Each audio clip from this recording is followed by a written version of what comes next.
This had better be important. Yes, sir. The American agent has infiltrated the X-Lab facility.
Welcome back to the Funker 530 Combat Footage Review. My name's Ronnie. We're going to open things up a little bit differently and kind of jump right into everything that I have to cover. It's good to see you. Welcome back. Happy Friday. This is a Combat Footage Review. We're going to be talking about a drone that flew right into the north side of the Chernobyl containment. Now, this is that big device that they put around the outside of Reactor 4 up there in Chernobyl, the top end of Kyiv Oblast in Ukraine. Let's head to some footage just to get started right out of the gate here. We're headed here. Zooming all the way down. I do have a cough drop in my mouth. We're going to make our way through tonight's show with that. There's Chernobyl. Need to find Pripyat. Here it is. On this north side. And we're starting with Ukraine tonight. What was described, at least the wreckage of this strike, was described as a Shahed drone. Flew right into that north side of this building. I've got some footage for you to review here. Let's get that pulled up. Welcome back. I see everybody in the chat there. Ronnie, you still feeling sick? I have a 1-year-old. So yes, in almost all circumstances, I am probably feeling sick. Because they're disease buckets. Here's the footage.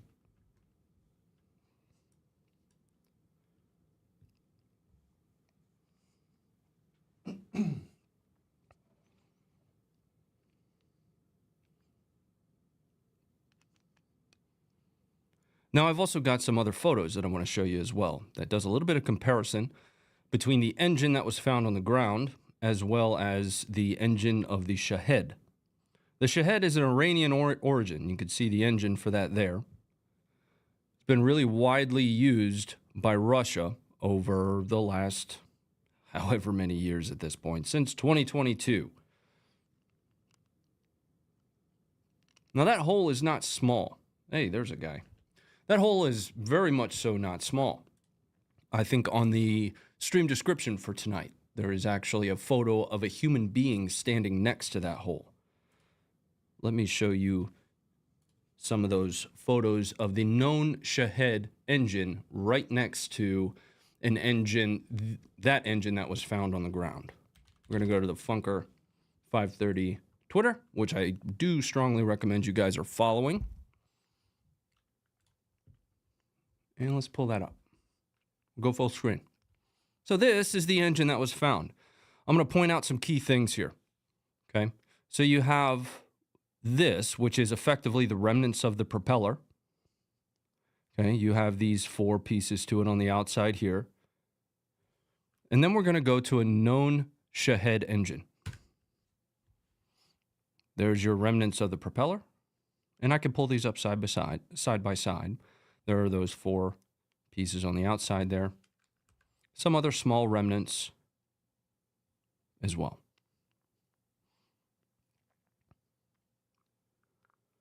Right now, most in the information environment are attributing this to Russia, especially given that it was used, or that the Shahed was used. I'd like to note from a general range perspective that at least the Shahed 136 has a range of something like 2,500 kilometers. Let me show you what that looks like on a map. we're in kilometer mode here. I have to keep screaming out. What is that there? That's only 1,500 kilometers. From a range perspective, just about anything is in range of a Shahed 136. Now, there's a variance of range when it comes to the Shahed. Everything from 900 kilometers on up, you don't necessarily have to be sending it from 2,500 kilometers or 900 kilometers. But from a total capability perspective, one of the only ways that we will ever really truly, outside of, again, a Shahed being used, know who launched this is by tracking it to its point of origin. Outside of receiving data in Ukraine, that could be very difficult to do, especially because of simply how far these things can be launched. I'm going to pause here for a second and say thank you to everybody who's coming back to join us, and thank you to all the support while I was gone. I was away at SHOT Show for a little while, then got sick because of SHOT Show, and now we're back. Had some deals with Xfinity, so you don't ever have to take pre-workout. Just get yourself an Xfinity subscription, and that'll get you rearing and ready to go for the gym. Sigmoto, thanks very much for hitting the member button. I appreciate you very much. Jay Turner, thank you for the 7 months. Ohms, thank you for the 42 months. Holy wow, dude. Doug, thank you for the 28th. MR, I see that one come through right here. Thank you for the 3 there. I appreciate you very much. What else do we have here? Josh Earhart, thank you for the 3 months. Jeez, guys. Thank you for all of this. It's been a while since I saw you, and I'm sorry it's taken me so long to get back to the show. Let's move on to some more footage that I have from Ukraine. Oh, I wanted to give you guys a little bit of history on the area in and around. First, let me log into the website. That way, we get a no-ad experience. I wanted to give you guys a little bit of history on some things that went down in and around the Chernobyl exclusion zone. That area around there is still very much radiated. If you recall, one of the last times Russia was in that area, they dug fighting positions.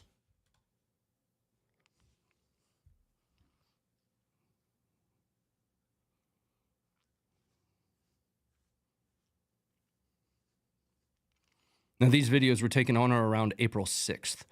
Not too long before this is when Russia effectively had pulled back from their Kyiv axis of the offensive, withdrawn, retreated, really however you want to look at that. But these are fighting positions within earshot of the containment there, that building we were just looking at.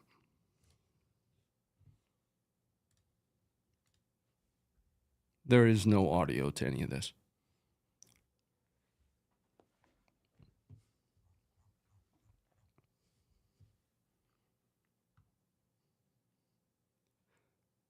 Now, some these days, not unlike the firefight at the Zaporizhzhia nuclear power plant, words are hard.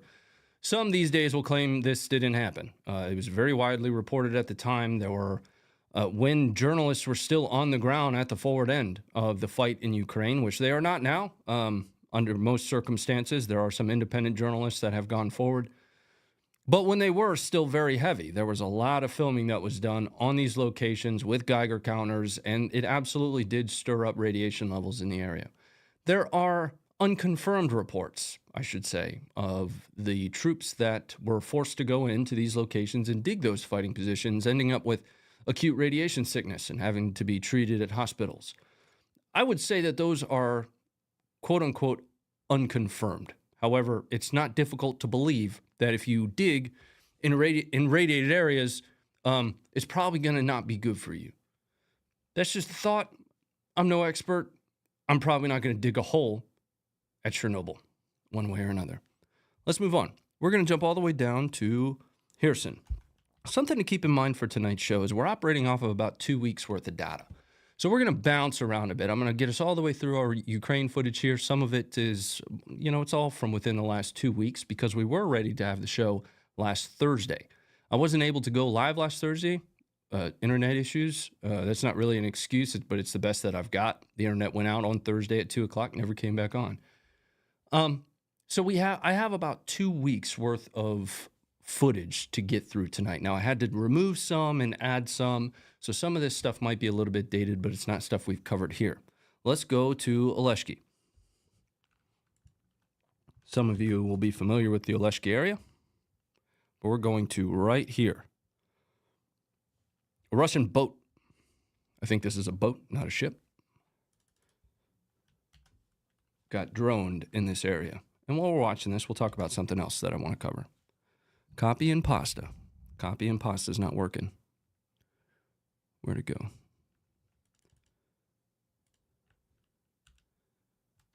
Standby one. There we go. Copy. Pasta. Video. Now.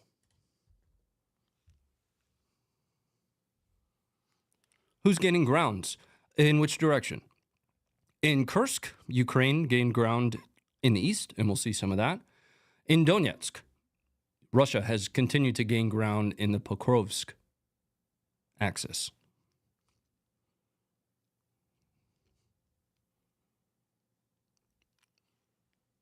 Let's come back up. Hold on, let me fix my cables here. Sorry for that noise. There we go. Oh, that's so much better, guys. Coming back up. We're going to stay in Kherson for this next video, and for those that might be new, I very much do my best to just present some of the footage that I've found over the course of typically the last week, but what we're seeing here is about the last 2 weeks worth of footage, and the next video comes from right here. Just on the opposite end of the Antonovsky Bridge. So we were just looking at here. Now we're going to go to the opposite end of that bridge. To there, where we'll see a Russian airstrike hitting the area. That video is coming up now. Oh, here comes the sun.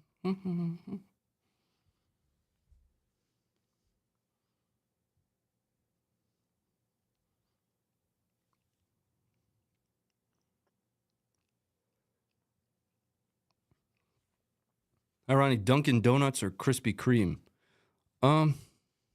7-Eleven, which I think that would end up being Krispy Kreme, actually. I like eclairs and the creamy inside. Take that for what it's worth, man. I don't know what to tell you. Let's move on. We saw a Russian boat get destroyed. The next video, we're going to see a Ukrainian boat take the hit. Here.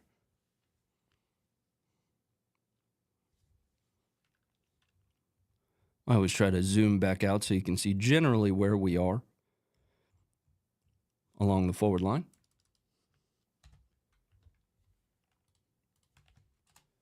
Here comes the video.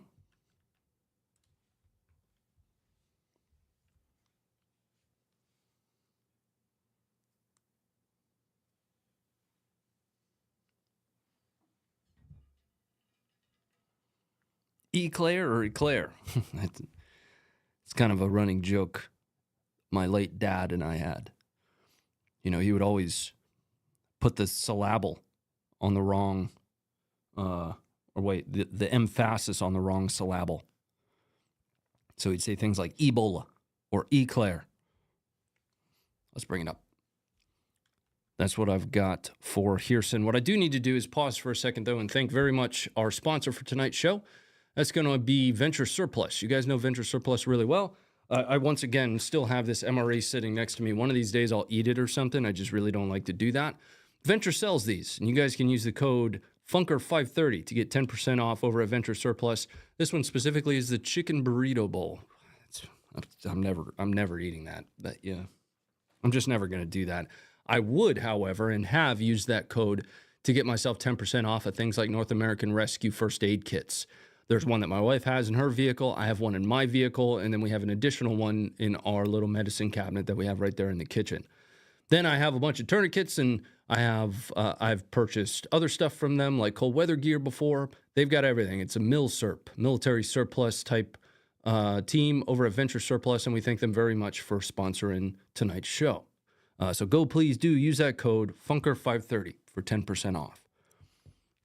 Let's move to Zaporizhzhia. We're going to be specifically going here.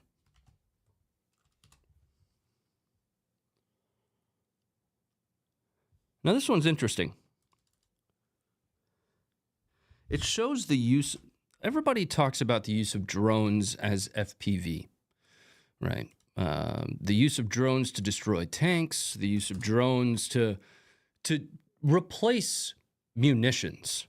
But one of the things that I find is most interesting about the real novel use of drones is their role from a scout perspective or from a forward observation perspective. A fister for those 13 foxes out there.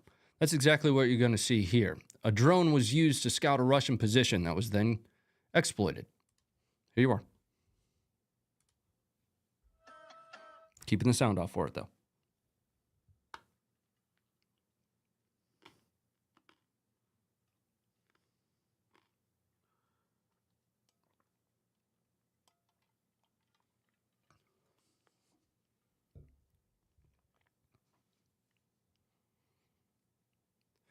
Something that I do find interesting is the propensity for people to say things like drones are kind of ruling the war in Ukraine.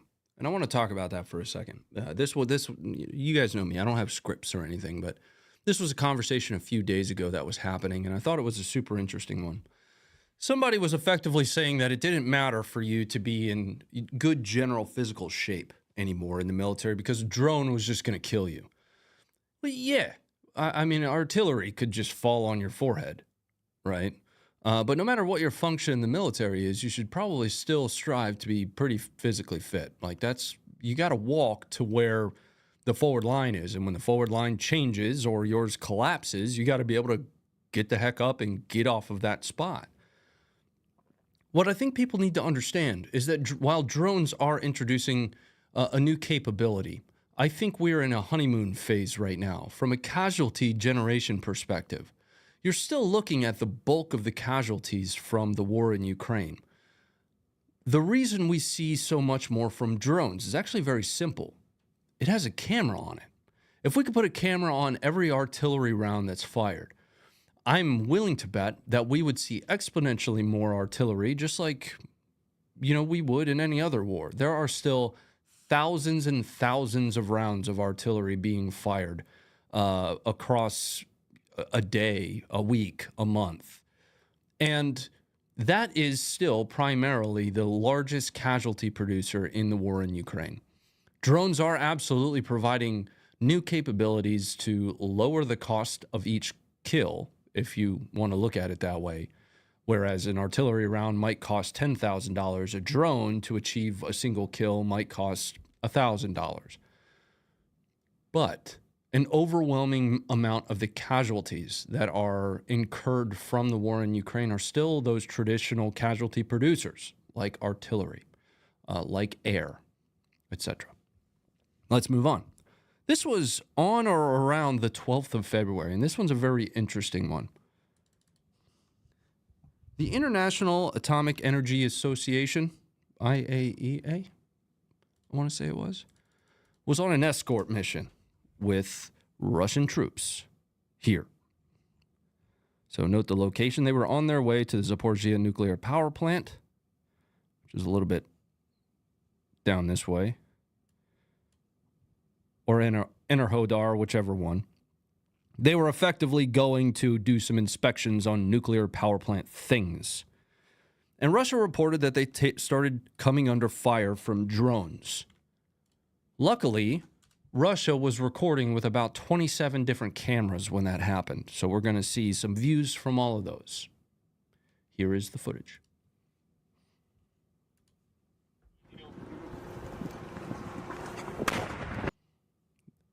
That was the worst FPV drone strike I have ever seen in my life.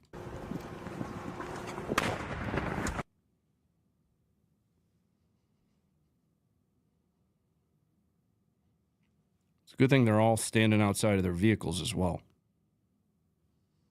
To watch all of this happening. Oh, you can't see. My bad. Sorry, guys. We'll get it right one of these times. Here's that drone strike.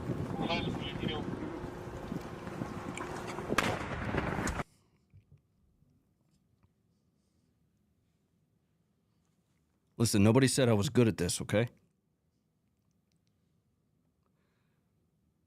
Колонна.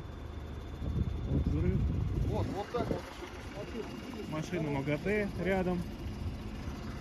Вот дорога и вот так вот отходишь, чтобы Да? вот такой вот ракурс был. Чтобы был участок, где мы проезжаем. Да, вот буквально левее мы проезжаем по колее.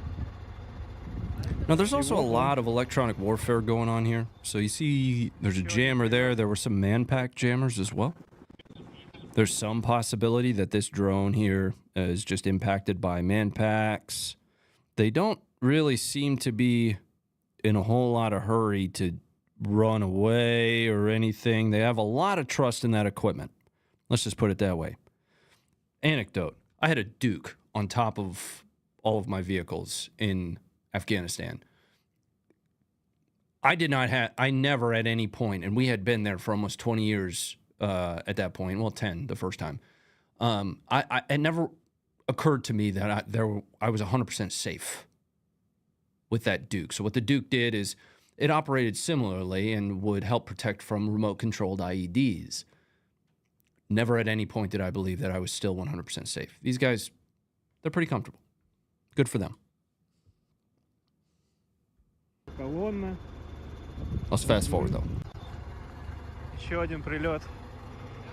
We have a whole section on that tonight, Tank.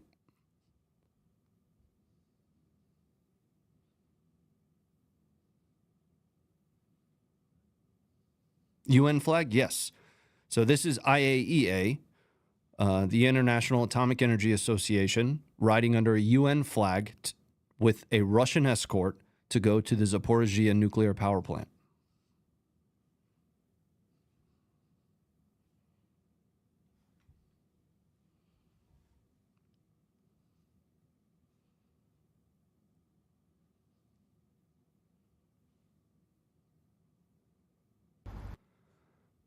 I say again, we've seen footage of FPV drone strikes that are impacted by electronic warfare. Under most circumstances, that's a whiff, 10 times out of 10, right? There are also an enormous amount of cameras being used on this convoy. Take all that for what it's worth. But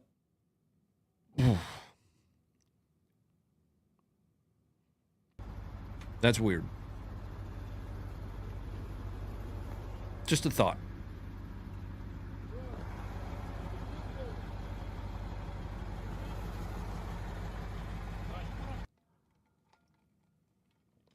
Let's come back up. We're going to be moving to Donetsk, where we have a platoon-sized Russian element assaulting Novosilka. Now, this is a 24-minute video, so obviously we're not going to sit here and watch a 24-minute video, but I want to show you where this takes place. Here.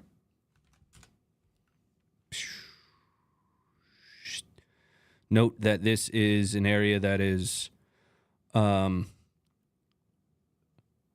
the word I'm looking for? Contested. These are operational gains of Russia's, these purple areas here. When we see yellow, and we'll go up this way to see yellow, these are operational gains of Ukraine. So this being the Kursk operation, this little protrusion here being one of their more recent, and we'll have some footage from that here in a little bit. But, come on. Where'd it go? All right. Who stole it? There we are. We're going to right here. This is a 24-minute video, but I wanted to skim through a little bit of it with you because it's very good footage. Provides a whole lot of context. And it's coming up for you now.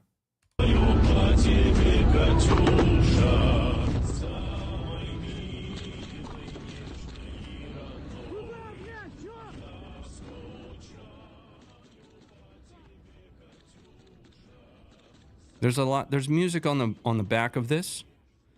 I wish there wasn't, but it does eventually go away. Once the music goes away, I'm gonna turn it up a little bit. That way we can get nothing but combat footage.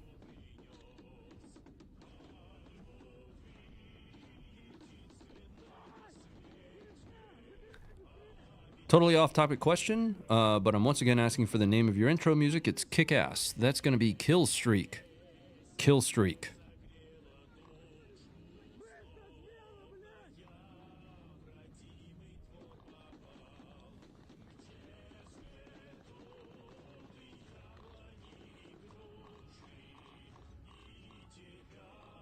Now, these guys don't appear to be kitted out the way your normal conscripts would. They at least have some semblance of gear. The typical red bands to identify friendly, whereas the red tape, I should say, to identify friendly, whereas Ukraine uses blue or yellow. What's up, Smoke? Hope the family's well. Family's always good, dude, and thank you very much for asking.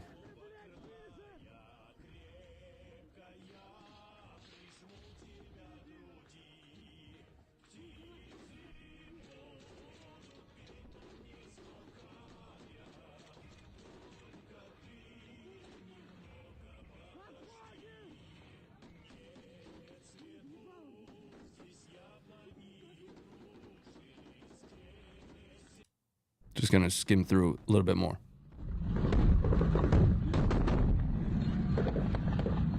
There we go.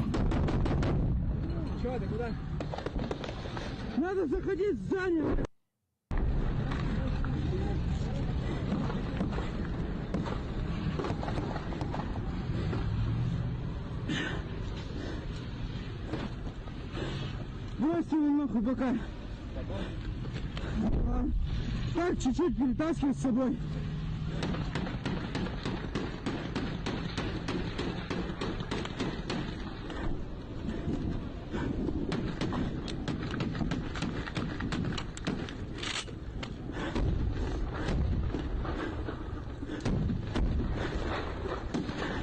Парни!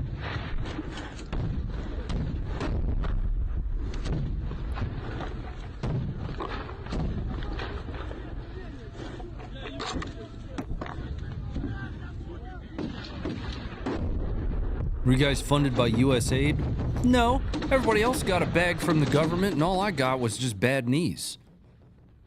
Sucks.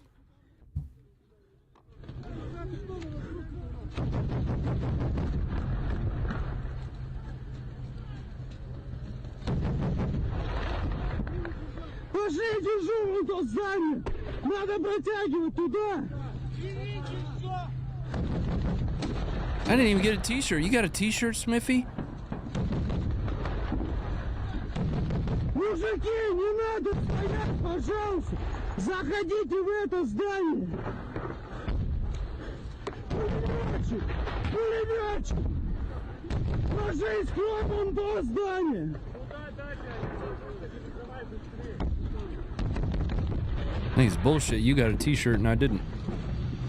Пиздец высадили! Мужики, ну... And there it is. Блядь, отстрел, сука! Мужики! Блядь, не вижу нихуя! Фу, блядь! Сюда давай! Слепой, блядь! All right.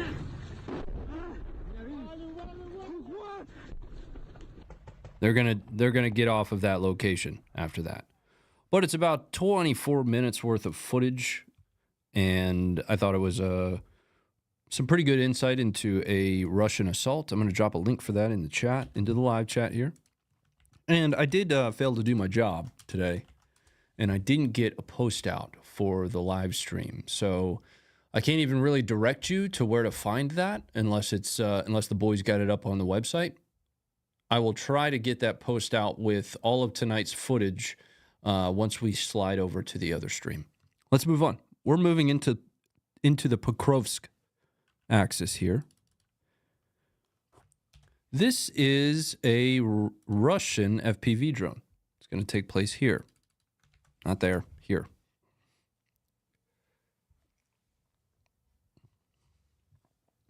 This FPV drone is going to be hunting an active Ukrainian armored personnel carrier.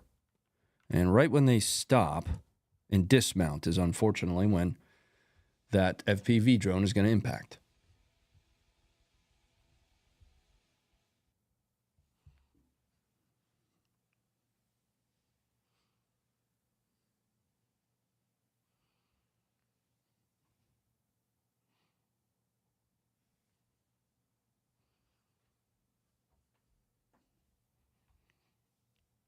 A tractor? I don't know. It has a hatch in the back.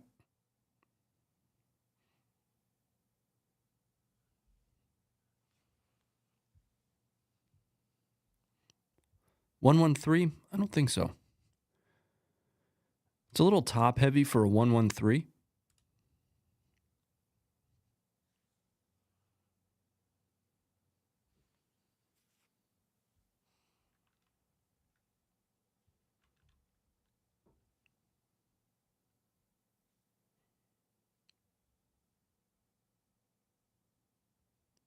To be honest with you, I'm not sure what it is. Let's come up. Now, I know exactly what this is. It takes place here, near Nadivka. Not there. Here. We're not going far. Boop. Takes place right there. You're going to see a tank come rolling in like this. It's going to pick up troops and then begin to unass the area. Oh, yeah, I said tank. I said tank. It's going to pick up troops and then unass the area this way. But before it does, something explodes. Here comes the footage. Again, some of this stuff might be dated and it came out last week, but we weren't here last week. So here we are, and now we're watching it.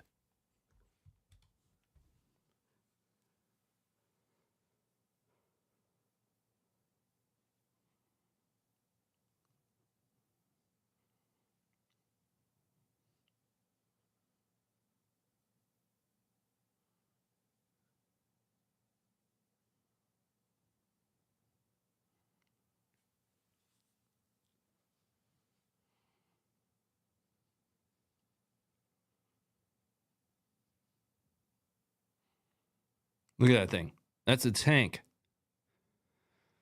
Did leave one dismount behind there. Sucks.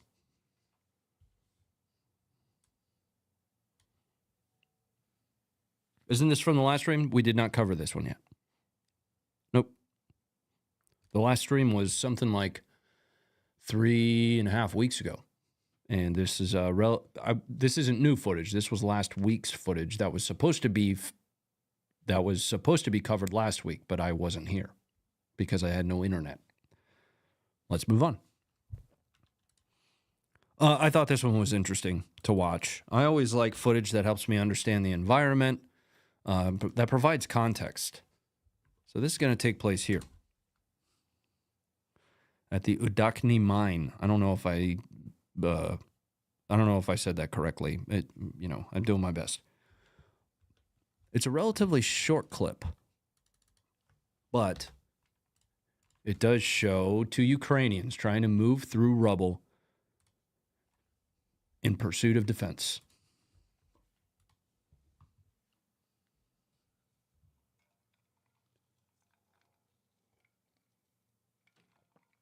Brads are not tanks. Depends on how you look at it.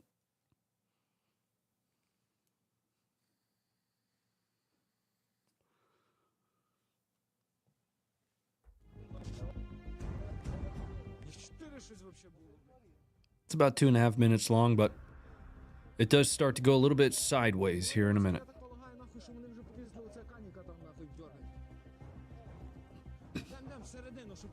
A boat is a ship. Ships are boats because a boat is something that floats. Technically, a tub in the water can be a boat.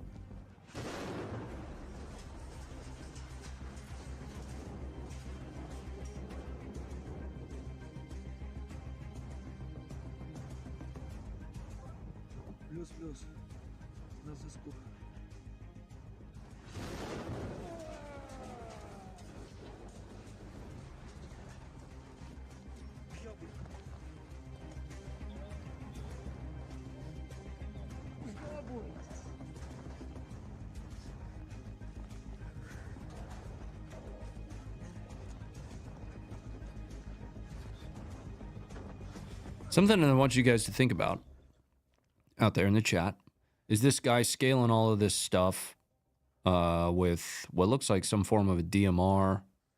Not a very light rifle, but presumably with kit on. Oh yeah, he's got a suppressor on that. Up and down these ladders, moving in and around all these obstacles. And then somebody had the absolute audacity to say that fitness has just no impact on, you know, being a soldier in war. That's weird as shit to me. Back to the footage.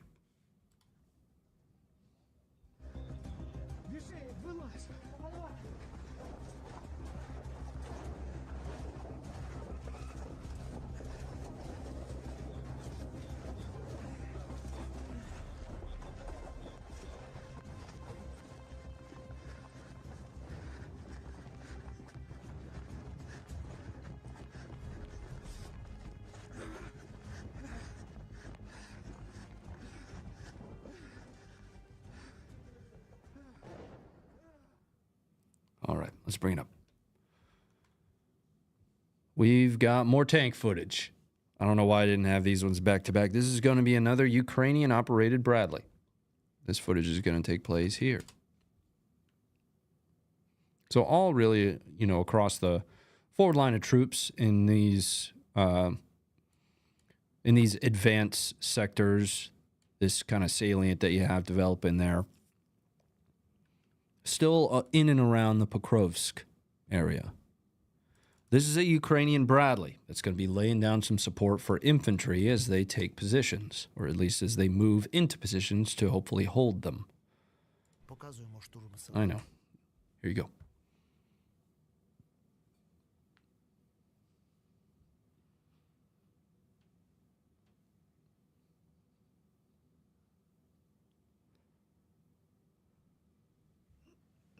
Having recently gotten into thermals, you know, like handheld thermals, this is some good thermal right here. Like that. That's very good thermal.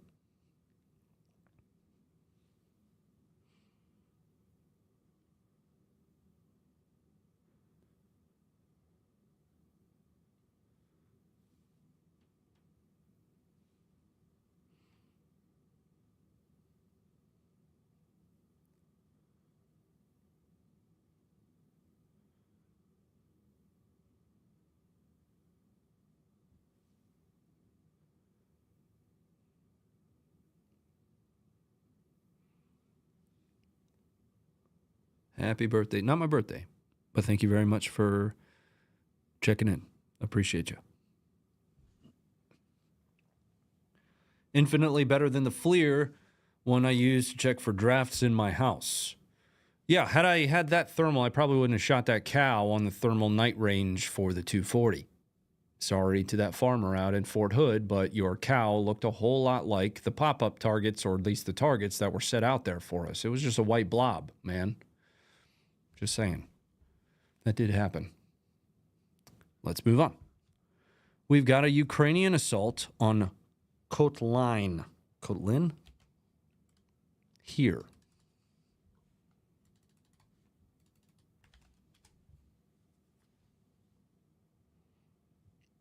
So more or less the same place. So that last bit of footage that we saw Ukrainians effectively pushing down this way. Now we're going to see probably what is just a later portion of that assault.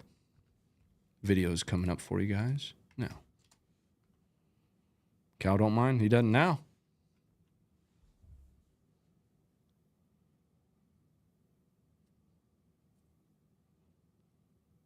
Discretion advised. If I recall this video correctly, we have some close quarters battle.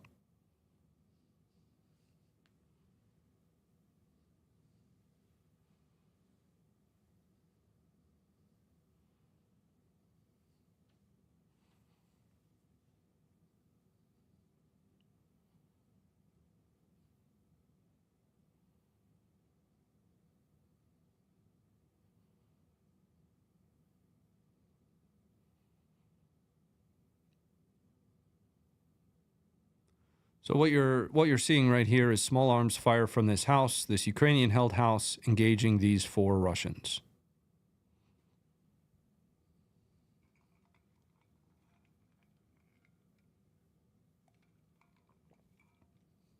All right. Let's come back up. We have more from the same town. This is going to take place here.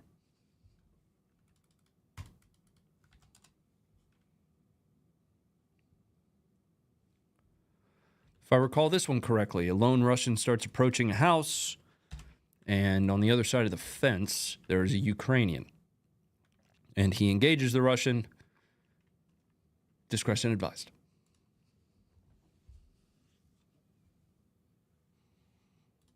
Can Ukraine still win? Define win.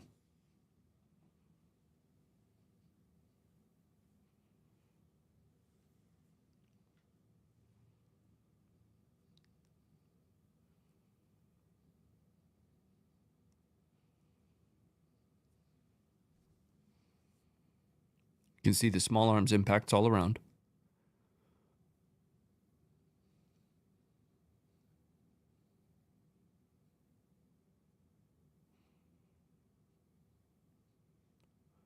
Win means not lose. Define not losing.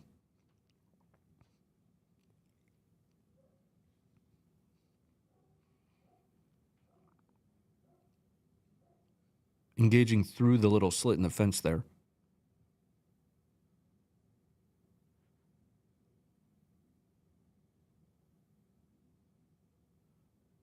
Ryan, did you show the hand-to-hand combat POV video? We have it on the website, and I covered it on our account on Twitter. That's not one that we covered here on the show, though. All right. Come back up.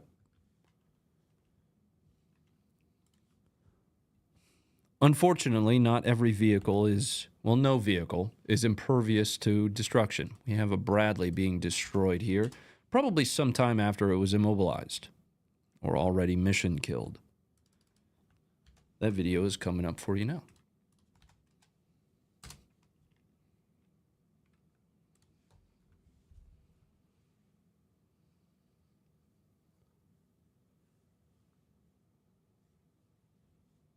Discretion advised for this one.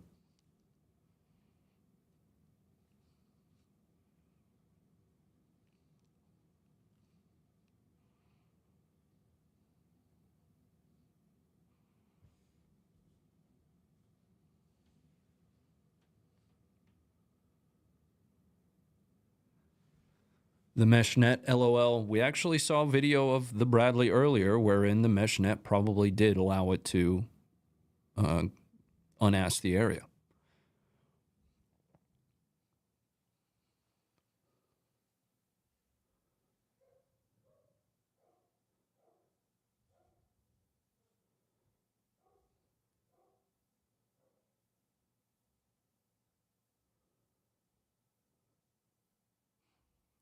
Ascended, I don't think I have that one tonight. I was immersed in about 2 weeks worth of footage, so there's probably going to be some good stuff I missed, unfortunately. And when I say good stuff, I don't mean the stuff that you'll very rarely see me covering, the drone drop videos, things like that. When I say good stuff, I mean stuff that helps us understand capabilities, TTPs, mitigation techniques, ground combat, direct action. That's good footage to me, especially if it has audio. Good to me isn't necessarily just showing footage to show it, right? Yeah, just kind of wanted to note that. Let's move on. We're moving into Toretsk, where we have a Ukrainian tank engaging Russian positions. It's going to be here. Now, Toretsk is more or less, I wouldn't say wholly, because there are still some of these outskirts owned by Russia or occupied by Russia. But we will see quite a bit of footage from Toretsk, and I can tell you that this is turning into an absolute artillery playground right now. Between artillery and drones, that's nearly the only footage that we're getting out of Toretsk at the moment. At least that is geolocatable. here comes that video for you.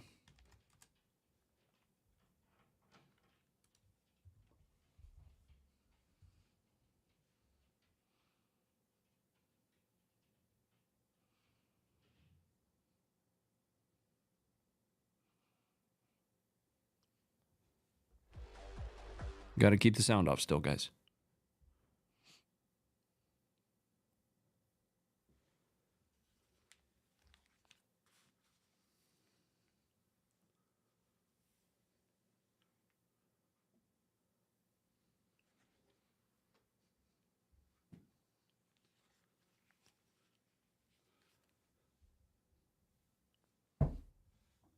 Ow, I bumped my knee.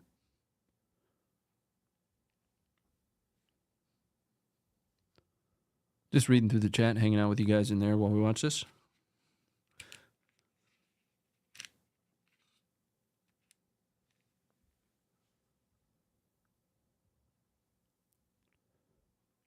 T-Series tanks go so slow in reverse, man.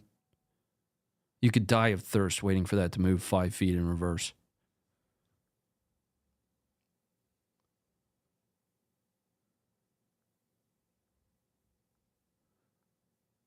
All right, let's come back up. Took my hat off. Jonathan, thank you very much for the $5. Just saw the fitness portion at the beginning of your stream. My stream? What stream? This stream? I don't know. Well, thank you very much for the 5, Jonathan. Appreciate that very much. Board in California. Why is this zoomed in? I feel like I'm 80 trying to read this. Board in California, thanks very much for the 762. Always surprised how allies can't afford to support Ukraine with all the shells they need. Also, Ronald's birthday is September 1st. It is. Yes. Today is not it. It does happen once a year, though, and it is on September 1st. Thanks very much for the 762. John, thank you for the $5. Will you be my Valentine? No. I'm not anybody's Valentine, man.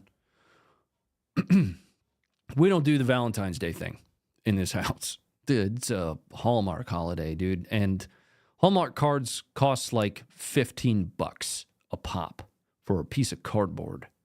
And I think that that is great for the people that buy that. That's capitalism. But we're going to pass here. So no, I will not be your Valentine. Big hug instead. Thank you very much for the $5, bro. Let's move on. We're going to give this a shot. Verkno-Kamyansky. Huh? We have a Russian assault team taking a position. Verkno-Kamyanska? Anyway, that's where the position is. And here comes the footage.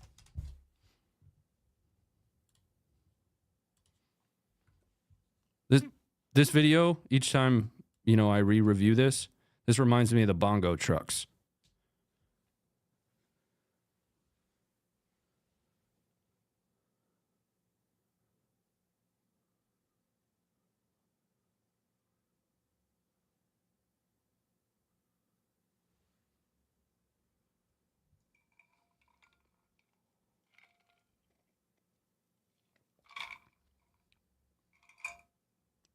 Sure you can hear my drink.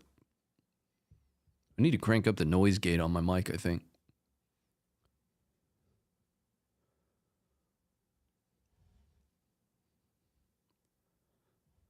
Got 2 homies on a motorcycle there on the back.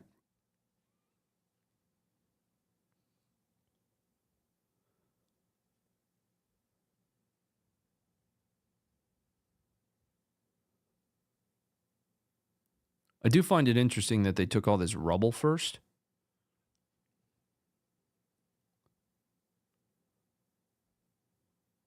He just tossed like a grenade into that hole in the wall there.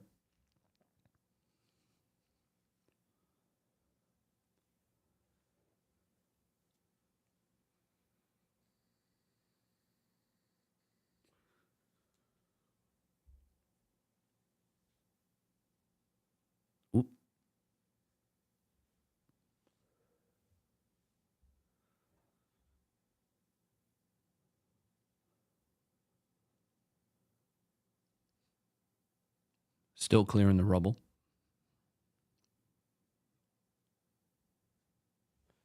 Those underground positions there, that's, you know, like the modern equivalent of those Vietnam holes, just wider openings. Got to be terrifying pushing down into there, not knowing what's on the other side waiting for you. That's why we typically see a lot of footage of dudes just hucking grenades down in there, you know, just kind of doing it that way. Let's move on. Fastest way to do CQB is BDA. We're moving to a really interesting video here.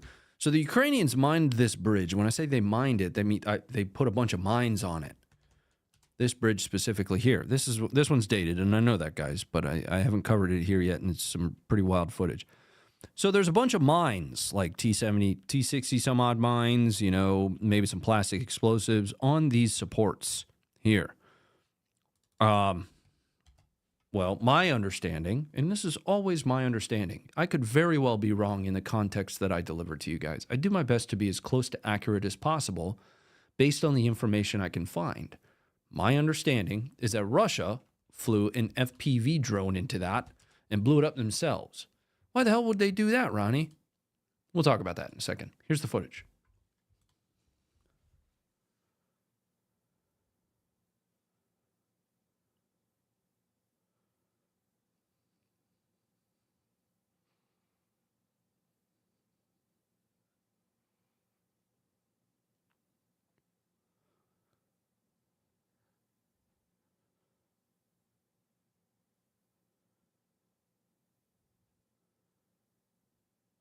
Boom. And it's gone.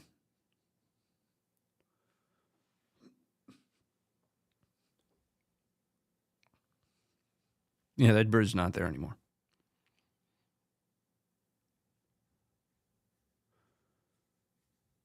Well, kind of. I suppose you might be able to walk, you know, across that. You can just walk around it, though. The difficulty will be getting tactical vehicles around some of these grades. That's why you have a bridge of that kind, because of that valley there. Some of those grades are a little steep.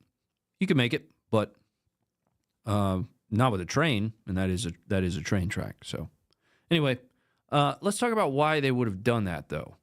And I'll have to show you the map. So Ukraine would have put that mine, put those mines there, should Russia have had taken that ground to either slow their advance if they blew it, or to effectively keep them from being able to withdraw, should there be some form of a counteroffensive. Well, by Russia blowing that bridge, any Ukrainian, you know, personnel that are in this general area are not going to be able to, you know, leverage that bridge as a crossing of any kind. They're not going to be able to get rail through there. It makes sense for Russia to target that, you know, especially if it was already set up for destruction by the Ukrainians. That's the context I understand it to be. I could be wrong. Let's move on. Let me pause, actually. Bobby J, thank you very much for the $20 super chat. Happy Valentine's Day, Ronnie. I'm just asserting myself as the dominant Bobby in the chat. Don't mind me. Are you guys having a pissing contest in the chat? Because that sounds awesome, and I want a part of it. Thanks very much for the $20, dude. Texas Actual, thank you for the $50, homeboy.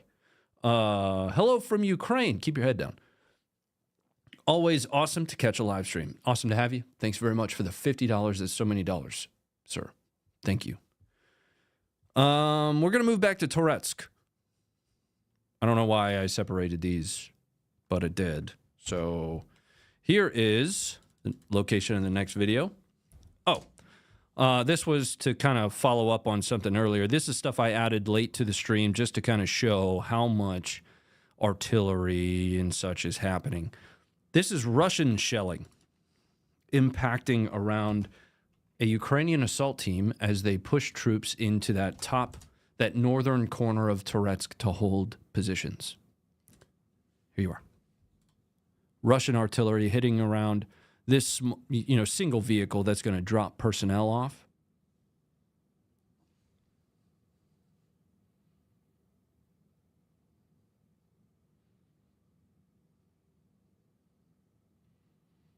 and then it's going to unass the area. All under fire.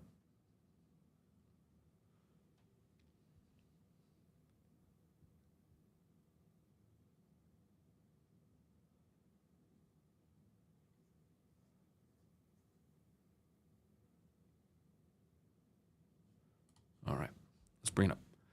Now, on the flip side, Ukrainians in the same area. So we'll go back to the map for a moment. These next two videos is going to be Ukrainian actions in Toretsk. The first one will be drone strikes, and I mean they span all across the city here. The same thing with the one after that. It's going to be artillery, just all over the city. Here is the first video.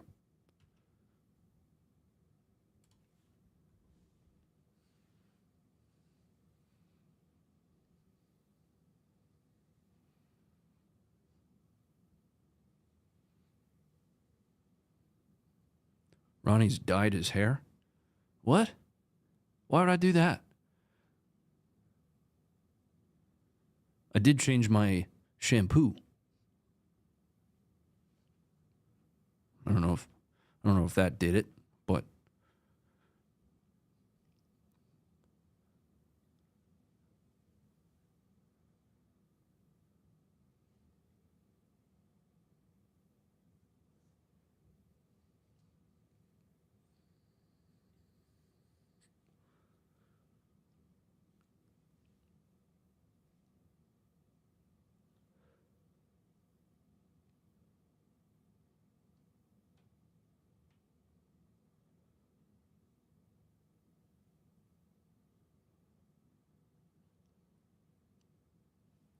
my dad was a Selsun Blue guy,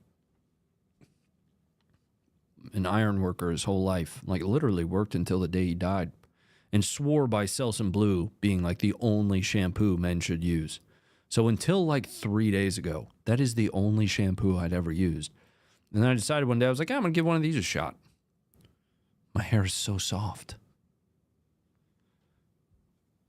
It's so nice. So nice. Archeasy for $100, man.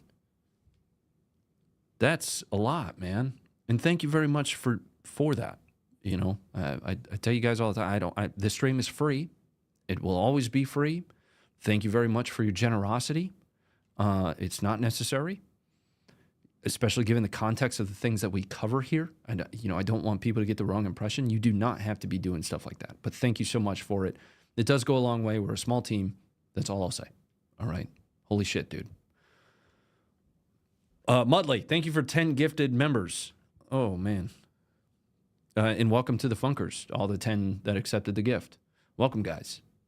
Good to have you. Let's move. We got that one more video to show you. I wanted to show you some of the artillery strikes in Toretsk. That one's coming up here. We're not even into Kharkiv yet. We're not even halfway done with tonight's stream. Got a long way to go tonight.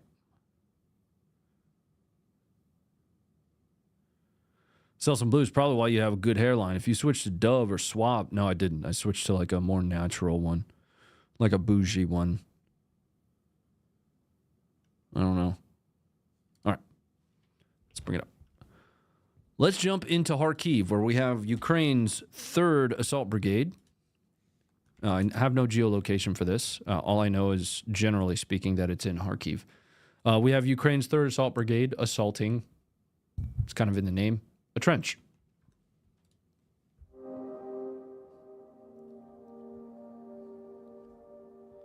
Turning the sound off. I should have given you discretion on this one. There are deceased in this video.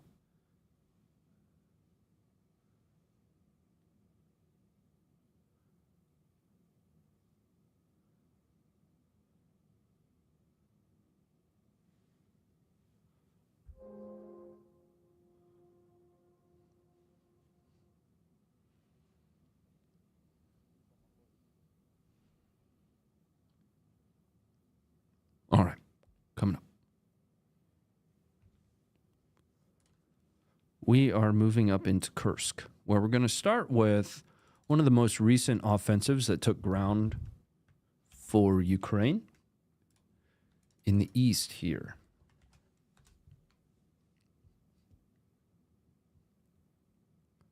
It's going to take place about here. Now, if this is the one I'm thinking it is, I think it is. Yeah, so we're going to be building into kind of a little vignette, if you will. So we're going to see this assault take place, and then eventually we're going to see, at least generally, a withdrawal of sorts, at least evacuation of a casualty of some kind. But some of the conditions that were set in the process of this assault, maybe potentially counter battery fire of some kind, are going to, it's kind of all going to come together as this little story, this small section of the front. Now this Kolmakov, I want to say it is. We've got to head all the way over to Zuckerberg's joint to take a look at this video. Oh no. Close that. Is it still going to let me play it without logging in? It is. Hell yeah. Here is a Ukrainian assault. Note the bridging equipment being used here. They put that in place, and then they kind of beelined over it. All the video is sped up. I like your hoodie, Ronnie. Where'd you get it? My friends over at Terra Arma hooked me up with this. It's probably my favorite hoodie. Well, sort of. They didn't hook me up with it. They were at a show, like a convention, and they were offering a discount if you did a bunch of push-ups. So I did. I want to say I had to do 50 push-ups and I could get 30% off. So I did that, and then I bought it.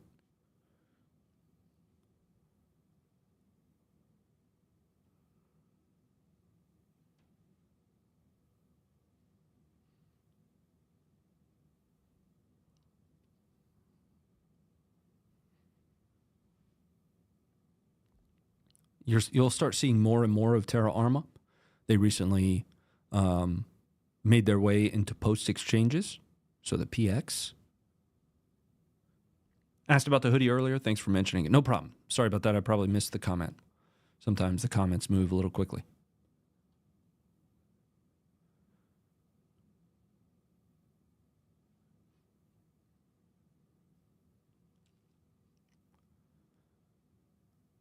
See quite a few vehicles there, many of which get hit with FPV drones, some mobility killed.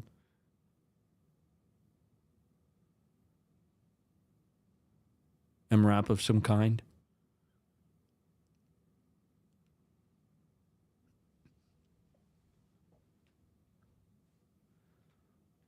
All under fire. That was artillery that you saw a moment ago.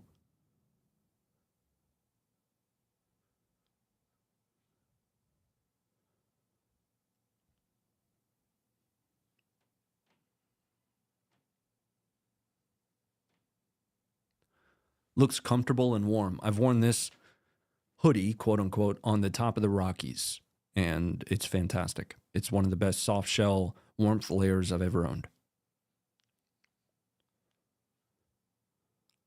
I've had it for a couple years now.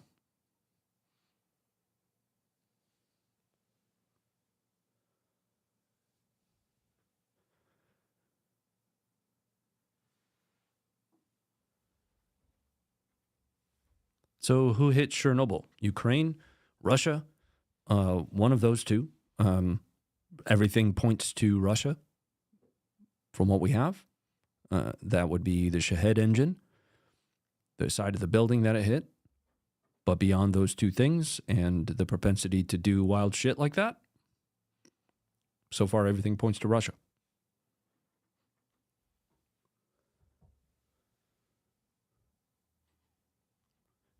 If it's a spade, it's a spade, right? I think that's something that people need to have a better understanding of what that means, regardless of if it is Ukraine or Russia, whoever it is. If everything points to that, then there's at least some likelihood, or we increase the probabilities, or our confidence levels, as the intelligence community would use, in assessing which one of them did it. Now, there are logic arguments all the way around the strike on Chernobyl. What's the total value of anybody doing that, even in the information environment? What's the value of Russia doing that in the information environment unless they were going to say that Ukraine did it? What's the value of Ukraine doing that in the information environment outside of just saying that Russia did it, right? The evidence that is on the ground points to Russia. There are logic arguments. This is not playing two sides. This is, quite literally just the presence of these arguments. There are logic arguments for both. Again, the evidence on the ground, at least as it's being presented, is that Russia hit Chernobyl. Why they would do that, I don't know. It's Russia. It used to be a common understanding that Russia just does whatever the hell it wants for whatever reasons it wants. But somewhere along the line in the last 3 years, we've started to forget that, right? I've been making fun of Russia long before they invaded Ukraine. We all have. We grew up watching the Wolverines, right? Those movies were founded in some levels of reality. And we've seen the evidence of that over the course of the last 3 and 4 years in footage. Just my thoughts, right? Just my thoughts. Granted, some of those movies included Ukraine at the time. So let's move on. That bridging equipment that you saw in that video, that eventually got destroyed. So you can probably see where this is going. Here. This is a bridge. That's where that bridging equipment was. You're going to see that in this video. Ukraine attacked themselves. Ukraine attacked itself. Ain't buying it, fam. Okay. Yeah, I believe you. Why? What leads you to believe that?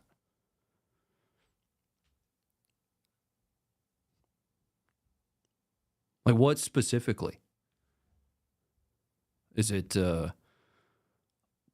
some kind of over time, now you're just making that connection? Or is there something that you know or have seen that attributes it to Ukraine? I'm honestly asking. Because I don't truly understand how some can make such an opposite argument so quickly and so confidently. Right. And maybe that's because I've always operated off of probabilities and confidence levels. On if I can corroborate something, if there's more than one source. It seems like there's a lot of gut feeling type stuff that gets propagated by some really big name people, and then over time that set expectations. And then those expectations then get turned into realities. But I've seen a lot of people tell me, no, it was Ukraine. Okay, yeah, why? Like, show me what leads you to believe that. I'm open to believing that. I don't right now, just based on me covering an immense amount of footage, techniques, TTPs, doing my best to research and understand intent over the last 3.5, 4 years, over the last 18 years in the U.S. Army, studying, being a student of war and some of our adversaries, 4 years doing information operations and some of the value in the information environment of doing things like that. I don't currently believe that it was Russia, that it was Ukraine. It is what it is, man. A spade's a spade. Regardless of what your political beliefs are, you should be prepared to call a spade a spade. Let's move on. You do what you want, though. Not my problem. We have now, you saw the bridge, a Ukrainian evacuation under fire. Now, I'm going to show you 2 points on the map here. The first point is going to be their origin. So, from all the way down here, we're going to have a vehicle come in, it's going to load up troops, and then it's going to move them and unask that location all the way back up this road. Now, it ends before they get to that bridge. But the published date on this is well after the published date of the footage that we saw of the bridge. Okay? Let's pull up that footage of the evacuation.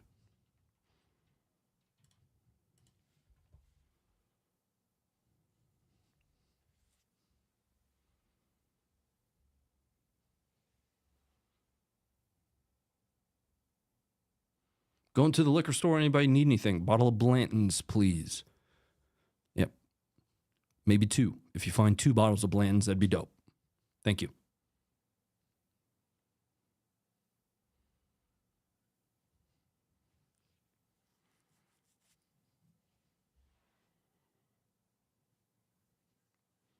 They are very much under fire right now, as you can see.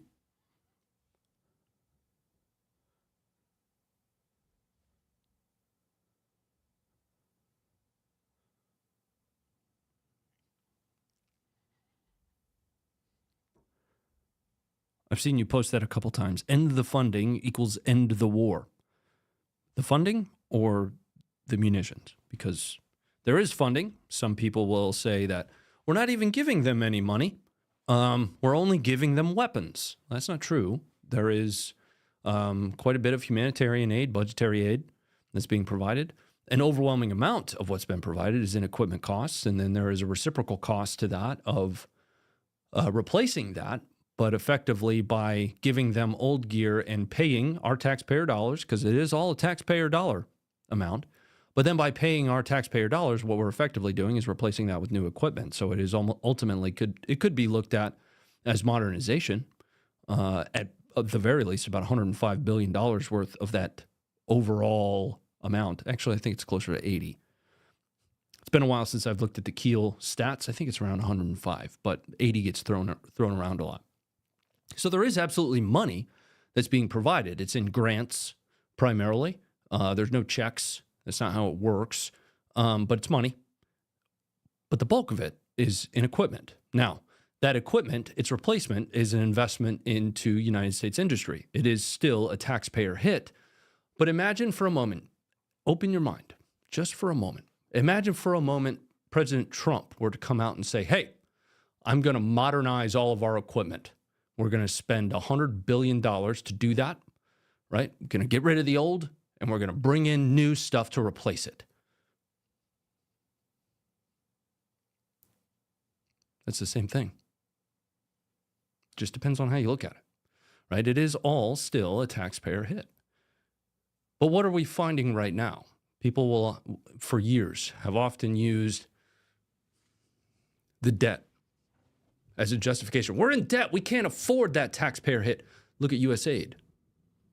There is enough domestic spending right now, fraud, waste, and abuse, in my opinion, funding things that absolutely do not need to be funded.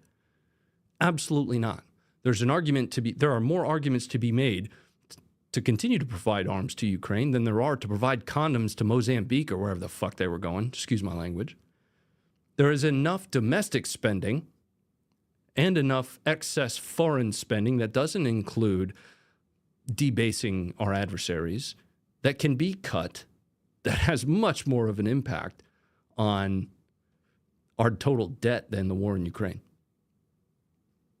It just all depends on how you look at it, right? For years, we've been conditioned and told by anonymous Twitter accounts and big talking heads that are incentivized to give you one of two options, that it's either you're with me or you're not. And that's not how the world works. That's not how I look at it, right? I voted for the man that's in office. And I told you guys then that there is absolutely a world where he continues aid to Ukraine. When he got into office, he didn't shut aid down. Everybody said January 20th. January 20th, we're cutting off the spigot. Then leading up to January 20th, what did his team say?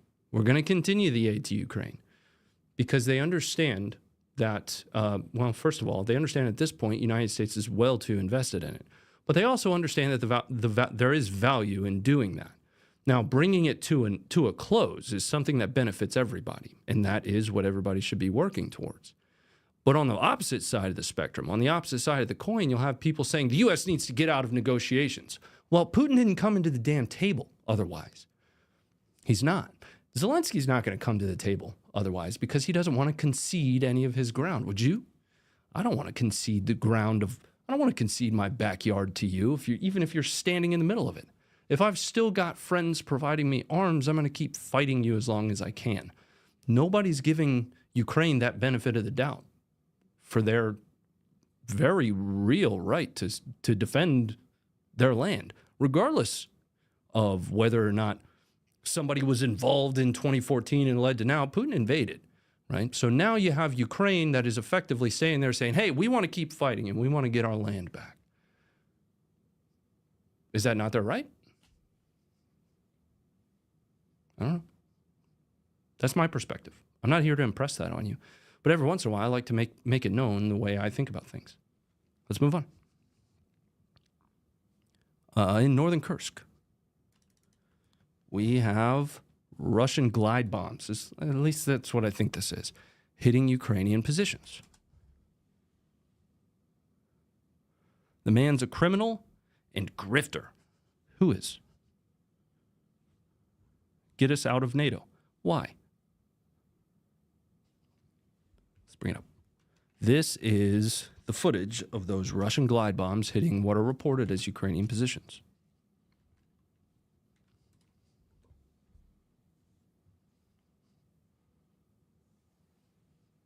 Hey, stop with BS. Why? What BS?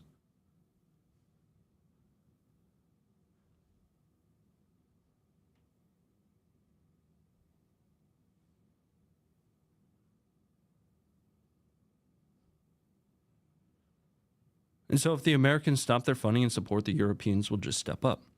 Well, so that's something that I find to be interesting because from a monetary value perspective, from a budgetary aid perspective, the EU has absolutely out-provided aid to Ukraine. Now, from a munitions perspective, we are well above and beyond what anybody else has provided thus far. Huxworks, good or bad? Very good. Big fan of Huxworks.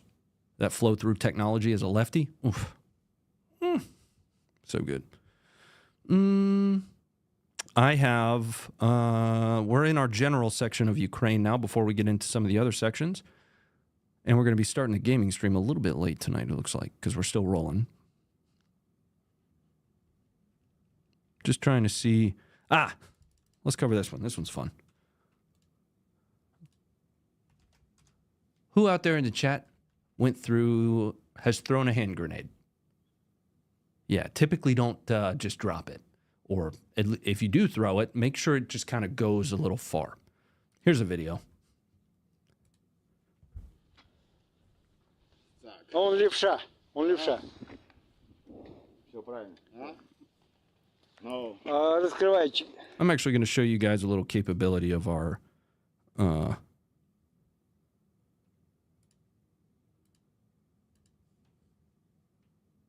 system here. There we go. Да, вот. Вот. Теперь держишь жестко, чтобы не отстегнулось. Держи клавишу жестко. Сюда иди. Есть. Выдергивай. Только держишь ее. How about just Её watch the держишь. damn video? Нет, прижимаешь. Hey, Ranka, Выдергивай, чеку. is that directed at me? Чеку давай. Because we were talking for a bit. Блядь, ты нас на всех me out. уебешь, нахуй здесь. Какой ЕС, нахуй, АБХС, ебаный. Давай. Так. Не так, а за деньги, блядь. Только вот здесь не отпускай. Держи, крепко. Нет. Сука. Нет. На, снимай.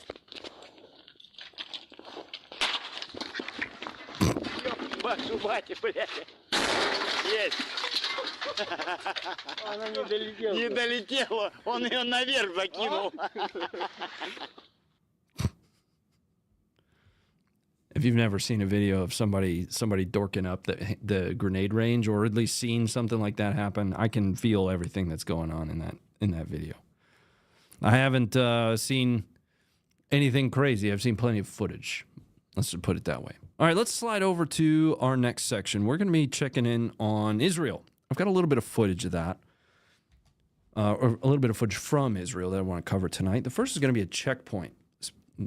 keeping in mind that some of this stuff was supposed to be covered last week, so some of you might have seen this video already, but at the Taysir checkpoint, some IDF soldiers, too, if I recall correctly, with another few wounded, you guys feel free to correct me here, were killed by one Palestinian that gained access to a watchtower at the checkpoint. This specific tower here. We're going to see some footage of that.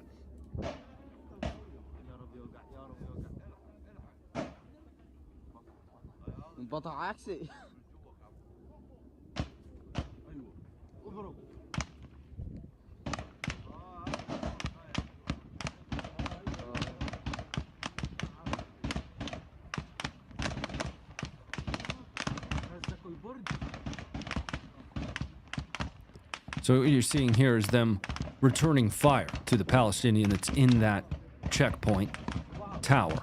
You see the impacts on the tower there. Now, at the time, and I don't have it anymore, I did have a photo of the guy. He's not with us anymore. But that took place sometime last week. In Nusrat, I've got a geolocation for this one to show you.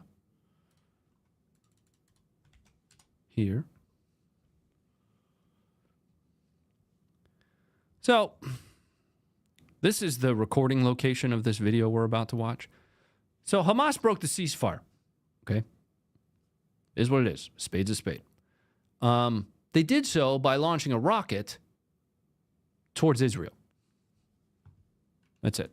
Here you go. Here's the footage. This happened more recently than that last one.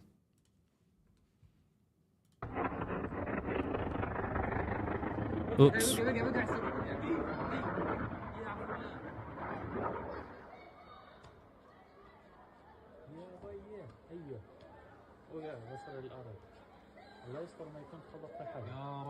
Whoops. In case you're wondering what just happened, let me give you a different view of that. This is going to be filmed from a little bit far away, but you'll see it. Same rocket.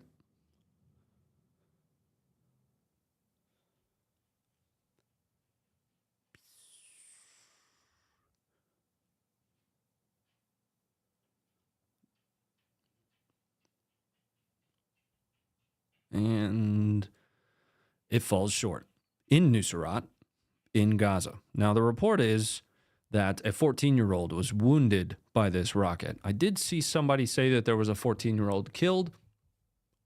To be honest with you, I haven't researched that too far into depth. One of the two things happened, according to the reports. Let's move on. In the West Bank, this is going to be the IDF. Tulkarm, I believe this is. Yep. So the IDF is, I don't know, standing here. And they're going to huck a flashbang at a group of women and kids. It is what it is. Spade's a spade. Here's the footage.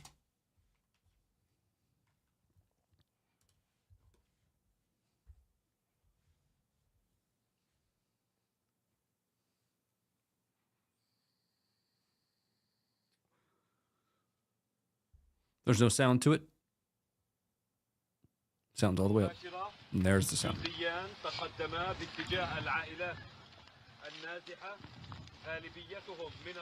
Why though? I don't know. I don't know.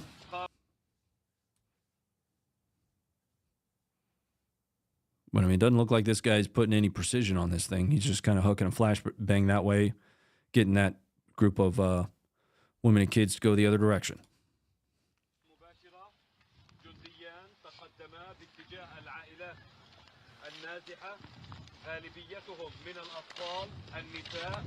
Do you cover the conflict in Congo? Every so often, yeah. I do my best to cover as many wars and conflict areas as possible. We at Funker do cover as much as we can. We are an archive of combat footage. We're not your influencer. We're not here to give you the take.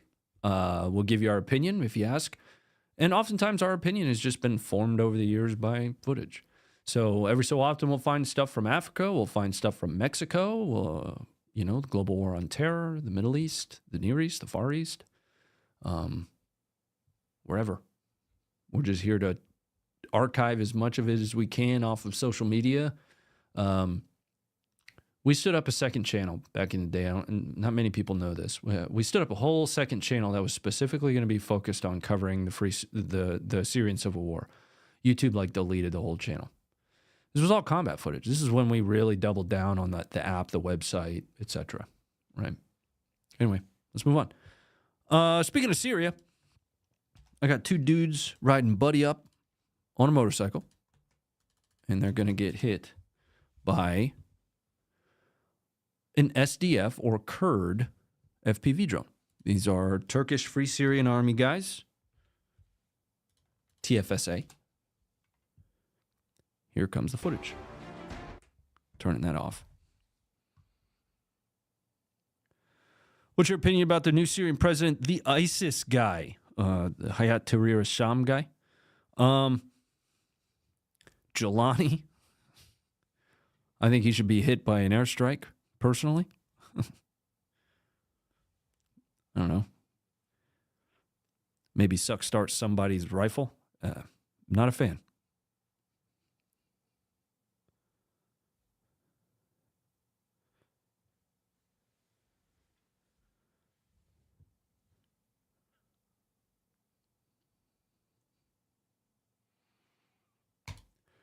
U.S. funded those dudes. U.S. aid to the rescue. Everything's U.S. aid now. And I think it's hilarious.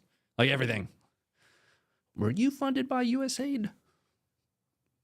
No, but $20 is $20. Let's move on. So I wanted to show you guys one that an area we haven't covered very much. Colombia. We're going to see an A-29 Super Tucano engaging literal communists. These are FARC rebels.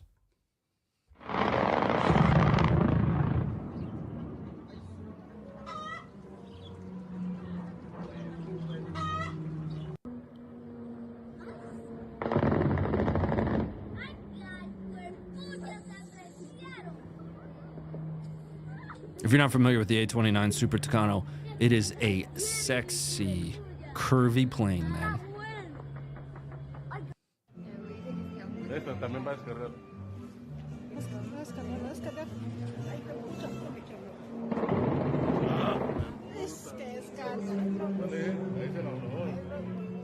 It's like the baby A-10, you know, got just enough burt, not all the burt, just enough of it. All right. Let's go. We're going to swing by the southern border before we close the stream tonight. This one, we're going to have, we got a little bit of controversy here. This one's going to be interesting, right? So I have some sources that say this is cartel versus the Mexican army. Some sources, the majority of them, say this is cartel versus cartel violence. I think the most important takeaway here is less about who they're targeting, because the cartels, which is just an umbrella term, there are many different cartels, you know. Over time, we'll get to better understand more of them. And we've been offered a little bit of support in that because cartel violence isn't something that we historically cover. But we're pretty much watching combat footage here. Anyway, what we're going to see is more about the capability and less specifically about who it's targeting, because this capability is used to target both the Mexican army and other cartels. But this is drone-dropped munitions hitting a convoy in Mexico. So the beginning of this is going to start with just like kind of a drive-in, and I don't know, they're talking about some stuff, but here's that convoy coming up there.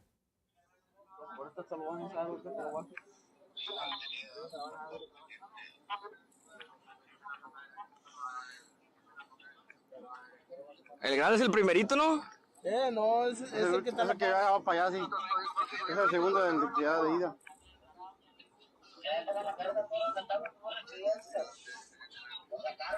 Baño. Aquí está. Ahí está, es el que está a la par. El que está... No, pero le voy a tirar aquí a estos que están acá todos juntos, ¿no? Ese es el grande, güey. Ese del medio es el grande, pa. Biblioteca. Ese es el grande, ese. Ese es el grande. Mira, están abajo a la verga, güey. Desbloquéalo. Mírala, míralos, los maté a la verga. Mire. No explotó. ¡Ay, güey! ¡Se murieron a la verga todos! ¡Ay, claro que sí lo grabé! Mira, se murieron todos los del grande a la verga, pa. What war is this? Mira, ahí están jalando los Mexico. cuerpos. Están jalando los cuerpos. Están jalando los cuerpos. Vamos a la verga. Mire, uno, dos, tres. Mira, estos son tres cuerpos. Mexican army is kicking cartel ass, Ronnie. Yeah. Yeah, they are. Here's what I think's something that's interesting. Here's what I think's going on right now, because it wasn't always the case. Not too long ago, we saw a rivet joint conducting a flight that we've never seen it do before. Rivet joint RC-135, RJ-135. Somebody help me out with that. I've tasked rivet joints out. They are effectively an electronic warfare ISR platform. Basically, the easiest way to describe it is a spy plane. That's what everybody loves to call it.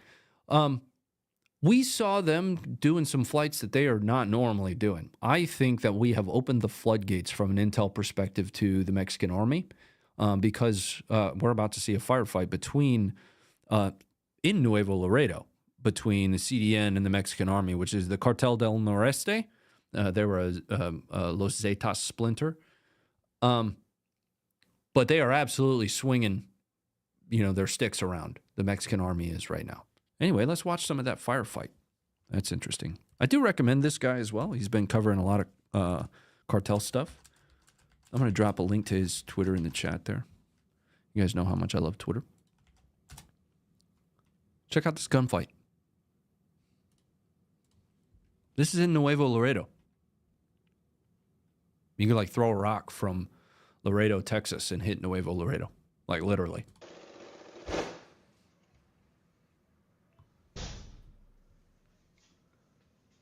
X. It's X, Ronnie. You're not wrong. You're not wrong. I get it.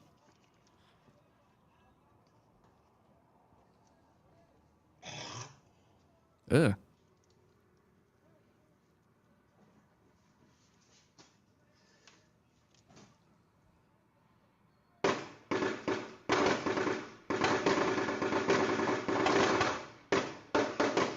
Look at this guy.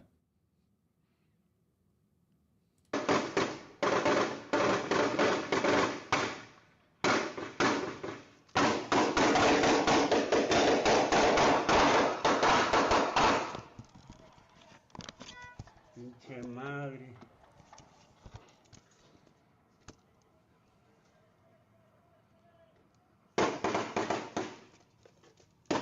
Son un chingo de cabrones. Where was this again? This is in Nuevo Laredo. Diles que se vengan para acá, grízales que se vengan para acá.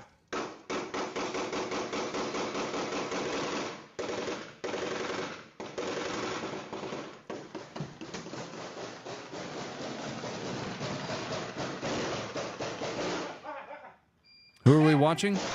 Cartel. We're watching Cartel de Noreste. Noresta? I don't know, man. It's a cartel. CDN. And they're engaging the Mexican army.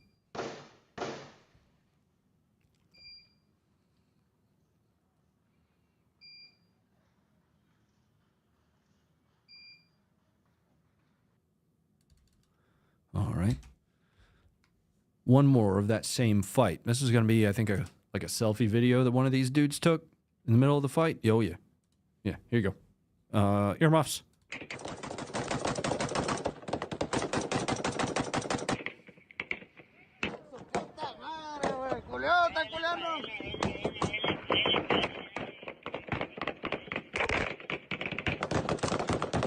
Interesting lower and upper combination this guy's got here. It's like white or something, or nickel finish. No optic on the top of the gun.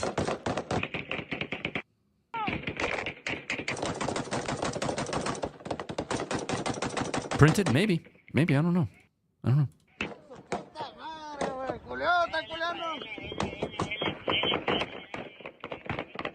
Yeah, maybe gold. I don't know. Note the helmet. Right? He's wearing armor as well. There it is. Was that a Wendy or an Ops Core? All right. Come back up. One of the last ones I wanted to cover tonight. And then this will be it for tonight. This is a Chapito's cell. So, dude's basically associated with El Chapo. The indicator here for that is the 701 on the ground. But anyway, just wanted to show you some of the armament.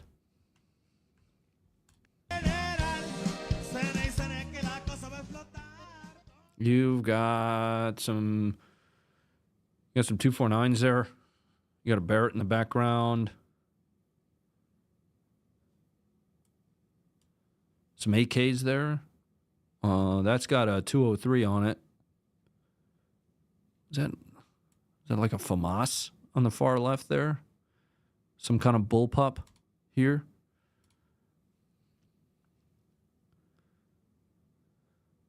Now, here's the thing. Everybody keeps telling me, the cartels aren't like the Taliban. And I'm like, well, I mean, the challenge with the cartels isn't going to be, once again, force on force, right? There is not a military on the planet in a force on force, LISCO, pure style conflict that can stand up to the United States military. There is not one. It doesn't exist. However, where we've shown to run into challenges is when we put the handcuffs on and we try to play this rebuilding game where we end up fueling an insurgency of unconventional warfare. In a force-on-force conflict, there's a reason that we spend $800 billion a year on defense. There is not a military on the planet that can hold a candle to the United States, especially not the cartels. Where we'll run into issues there is their intertwinement and association with local and even Mexican federal government officials. The corruption in Mexico, according to Transparency International, is very high, right? I don't think that's a stretch for anybody to believe at this point. Anyway, we will start to have more from the cartels on the show. Let's check in on the support. And thank you guys very much for it. Bob Gray, thank you for the $10. John, thank you for the $5. Ronnie's the coolest news reporting influencer. I've never seen a sentence that made me more angry than reading that. Thanks so much, man, for the $5. Art Cheesy, thank you again for the $100, dude. Texas Actual for the $50. Bobby, thank you for the $20. Appreciate that so much, man. I appreciate all of you for being here. That's going to be it for the show that we have tonight. In fact, I always have one more video, but I have to go to the website to grab it because I didn't write it down, which is crazy because I have literally 2 weeks to do this. Where did it go? Yeah, that's the one I wanted to cover. Speaking of the Taliban, actually, I'm going to show you this one. Before I show you this, I want to say thank you very much to Venture Surplus. We will be jumping over to the other stream playing a little bit of Squad, if you guys want to come and join me, where we most recently funded a custom gaming PC to a veteran of Iraq back in 2008 with Alpha Company 230 of the 10th Mountain. His name's Liam. Awesome dude. Most of just about everything that I make over there goes to veteran charity, and we'd love to have you swing by. But our sponsor for tonight, Venture Surplus, I'd like to thank them very much as well, because if you make this worth it, they make it possible. The stream is free, and we're able to do that largely because of the awesome folks at Venture Surplus. You get a code FUNKER530 for 10% off of anything over there. MREs, I talk about the MREs a lot. I got a bunch of those. They're great. They have other freeze-dried goods as well, but what stands out for me is all the other gear. I'm talking about cold weather gear. It's cold outside right now. There's a reason I'm wearing this. I am wearing basically underwear for shorts at the moment, but, whatever. Get some cold weather gear. Get some first aid. Get radio pouches. Get an assault pack and start rucking because, I don't know, you should probably know how to walk with a load on your back. but use code FUNKER530 to get 10% off when you do that. Thanks very much. I wanted to show you guys what it looks like to nearly lose your hand to a mortar. These are what we would call tube strokers. We'll see you guys later. Go be great and stay informed. 450, code 1. Hang it! Fire on you, gunners! Get those fucking rounds, Tony! Don't fucking get that!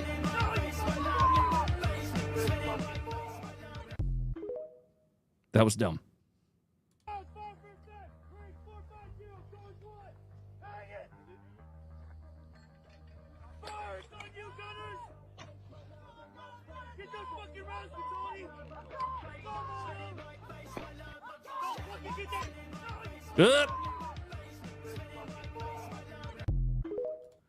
Good night.